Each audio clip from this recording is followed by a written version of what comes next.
talking. Yes, go ahead, sir. Yes, go ahead.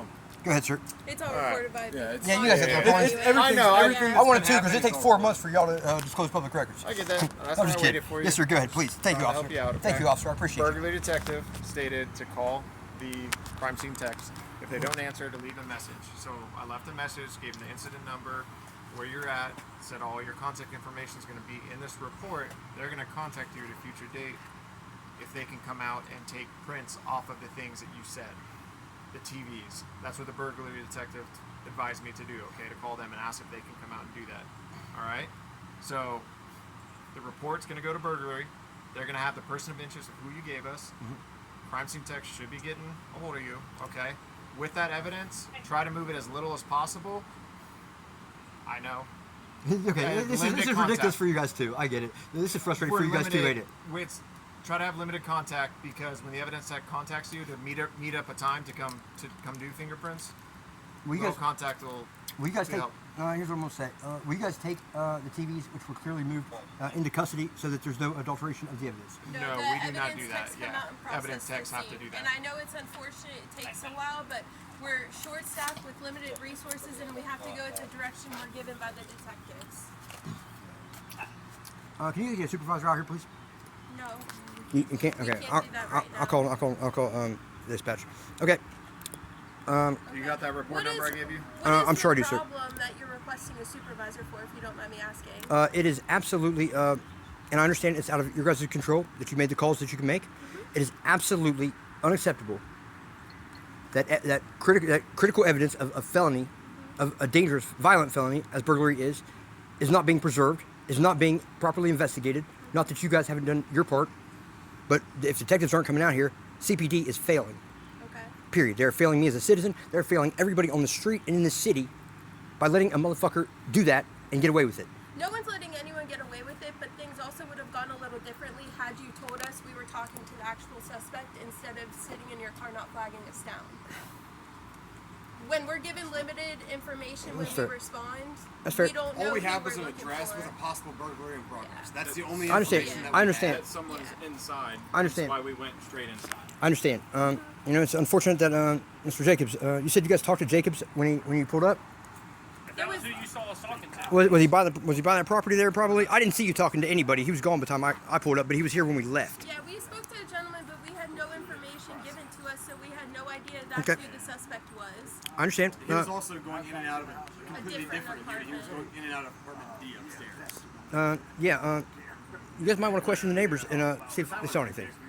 Because I want this thoroughly investigated. I am going to the Inspector General over the fact that it's not being fingerprinted and so forth in a timely manner, because that is grounds for a mistrial or grounds for not prosecuting a serious crime. This is serious. I'm not going to be a victim in my own home. Well, as I was saying before too, Yes, sir. so typically with fingerprints, it's literally with a suspect that's not known. Like a piece of wood. We collect fingerprints. We know who it is. Exactly. So request a warrant. We know who it is. We saw him fleeing.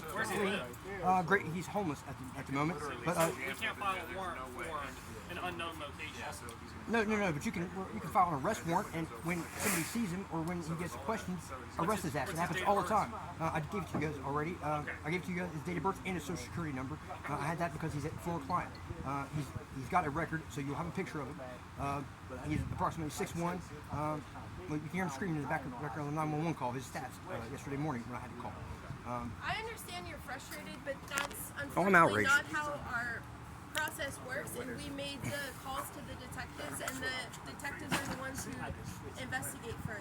And I'm telling you, and I understand that, ma'am. So if they feel there's enough to file warrants, then we'll file warrants. Well, if they were on the scene and were investigating as they should, they would do just that. But if they won't even come out to the scene, then the problem's in the detective bureaus, isn't it? I mean, I'm not putting blame on anyone. I know. That's just how I'm trying to figure out where the problem is because we need to come up with a solution. And I just spoke to Columbus City Council about this, about problems with crimes not getting prosecuted like this a few weeks ago. I will be back in front of City Council this Monday. This is outrageous. When we know who the F did it, when there is evidence that should be secured, when there is no reason that a felony warrant isn't being requested right now for him.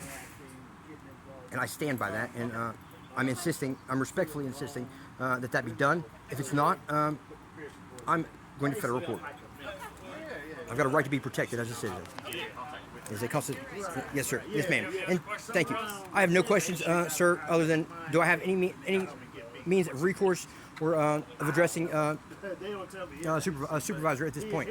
I am requesting a supervisor respond to the scene to further investigate and make a decision and get somebody out here to do their damn job and fingerprint this place. Not that it's your jobs, but it's somebody's, and if they're not coming, that's a big problem. Well, we're doing all the further investigation That you can at your level. do. I know that, ma'am. And ultimately, it falls on the detective who gets the case. All right. Okay, so at this point, my follow up would be calling the detective bureau then. Yeah, and they're also I'll do that. contacting the supervisor to advise. The zone supervisor. Is it okay? What zone is this? 6. Okay, so zone 6 supervisor. Okay, and you guys can't call him and say I'm requesting. That's what we're doing. Okay, cool. Thank you. Making a phone call right now. Perfect. Thank you, sir. Thank you, officer. Guys, thank you. I understand your hands are tied in a lot of ways. The system is broken at every level, and I'm sure it's frustrating for y'all too. But man, that's not okay. It's not okay, man. When good guys get robbed and have to live in fear, that's not all right. Yeah, leave me the heck alone. I'm a domestic violence survivor. I'm not going to keep being victimized.